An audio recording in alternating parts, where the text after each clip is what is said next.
नमस्कार, आप देख रहे हैं वीके न्यूज। मैं हूं सुनील राउत। घटिया राजनीति इंसान को बुद्धि से पैदल और दिमाग से दिवालिया बना देती है।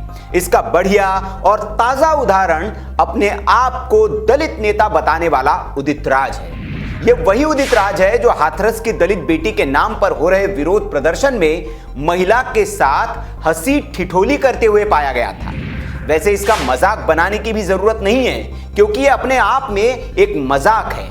और ये कितना बड़ा मजाक है, ये अगर देखना हो तो इसके ट्वीट या फेसबुक पोस्ट पर नीचे कमेंट में जाकर देख सकते हैं। ये हमेशा उल्टी बात करता है। दलितों के नाम पर राजनीति करते करते ये भी भूल जाता है कि दलित मुस्लिम या फिर नास्तिक नहीं होते, उनका भी वही धर्म है जो सनातनियों का है। लेकिन ये जब भी बोलता है, इसके मुंह से जाति के नाम पर गंदगी ही निकलती है।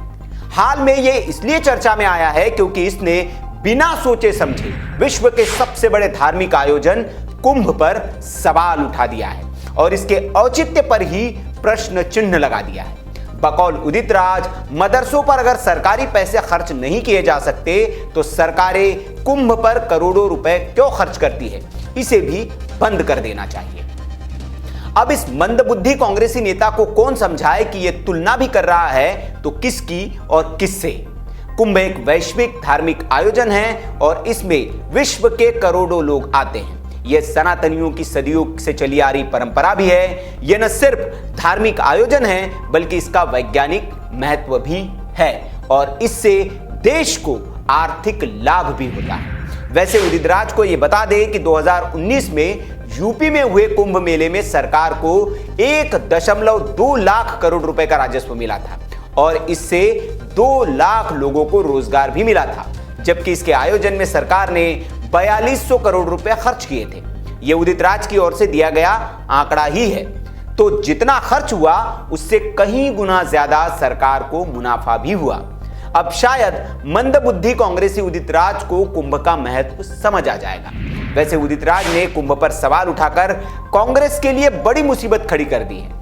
अब लोग पूछ रहे हैं कि क्या प्रियंका गांधी और राहुल गांधी भी यही चाहते हैं कि कुंभ का आयोजन बंद कर दिया जाए, क्योंकि अभी तक राहुल या प्रियंका ने अपने नेता को इस मामले में फटकार नहीं लगाई है और अभी भी वो कांग्रेस में ही बना हुआ है।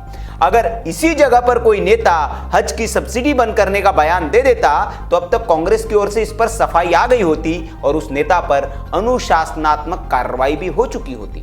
हो सकता है कि राहुल और प्रियंका के कहने पर ही उदित राज ने बयान दिया हो, क्योंकि वो पार्टी का आधिकारिक प्रवक्ता भी है। इस लिहाज से यह बयान पार्टी का आधिकारिक बयान हो जाता है। तो क्या कांग्रेस कुंभ का आयोजन बंद करवाना चाहती है? इसका जवाब उसे देना चाहिए। खैर, उदित राज के बयान के बाद उनकी खूब सियासी हजामत हो रही है। साधु संतों से लेकर नेता और हिंदू भी उनकी बिना डिटर्जेंट के ही धुलाई कर रहे हैं। इसमें वे दलित भी शामिल है जिनका कथित नेता होने की ये बात करता है।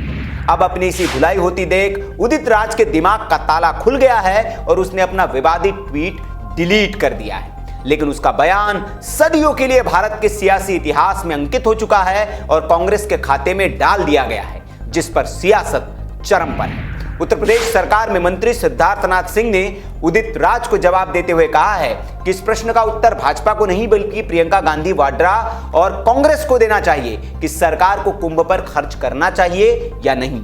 हमने साल 2019 में कुंभ में जितना भी खर्च किया था, हमें उस पर गर्व है। अगला कुंभ और व्यापक होगा, उसमें दोगुना खर्च किया जाएगा। अखिल भारतीय हिंदू महासभा के राष्ट्रीय अध्यक्ष स्वामी चक्रपाणी ने भी कांग्रेस नेता को आड़े हाथों लेते हुए कहा कि उदित राज का बयान कांग्रेस की हिंदू विरोधी, सनातन विरोधी सोच का प्रतीक है और उसी का परिणाम है। जैसा शीर्ष नेता होते हैं वैसा ही मूल होता है। वहीं बीजेपी प्रवक्ता संबित पात्रा ने भी कहा कि मित्रों, यह है गांधी परिवार की सच्चाई। पहले एफिडेविट देकर एससी में कहा था भगवान श्री राम मात्र काल्पनिक है, उनका कोई अस्तित्व नहीं, और अब प्रियंका वाड्रा जी का कहना है कि कुंभ मेला भी बंद होना चाहिए। तभी तो दुनिया कहती है कि राहुल और प्रियंका सुविधावादी हिंदू है। मतलब उदित राज ने बिहार चुनाव से पहले यह बयान देकर कांग्रेस की पूरी तरह से मट्टी पलीत कर दी है और कांग्रेसी ताबूत में एक और कील ठोंक दी है। आपको बता दें कि कांग्रेस नेता उदित राज का यह बयान असम सरकार की ओर से मदरसे को सरकारी सहायता बंद करने के फैसले के बाद आया है। असम सरकार नवंबर से राज्य सरकार की ओर से संचालित मदरसों को बंद करने जा रही है। असम के शिक्षा मंत्री हेमंत बिस्वा शर्मा ने कहा था कि मेरी राय में कुरान का शिक्षण सरकारी धन की कीमत पर नहीं हो सकता है। अगर हमें ऐसा करना है तो हमें बाइबल और श्रीमद् भगवद गीता दोनों भी पढ़ानी पड़ेगी। इसलिए हम एक रूपता लाना चाहते हैं और इस प्रथा को रोकना चाहते हैं, जिसके बाद देश में बहस छिड़ी है और अल्पसंख्यक संस्थानों को बंद करने की आलोचना हो रही है। तो दूसरी ओर देश भर में असम के इस मॉडल को लागू करने की मांग भी उठने लगी है। आपकी इस पर क्या राय है? कमेंट बॉक्स में आप हमें जरूर बताएं। वीडियो अच्छा लगा हो तो लाइक करें, शेयर करें और ऐसी खबरों के लिए आप देखते रहिए वीके न्यूज। वीडियो देखने के लिए आपका बहुत बहुत आभार। जय हिंद, वंदे मातरम।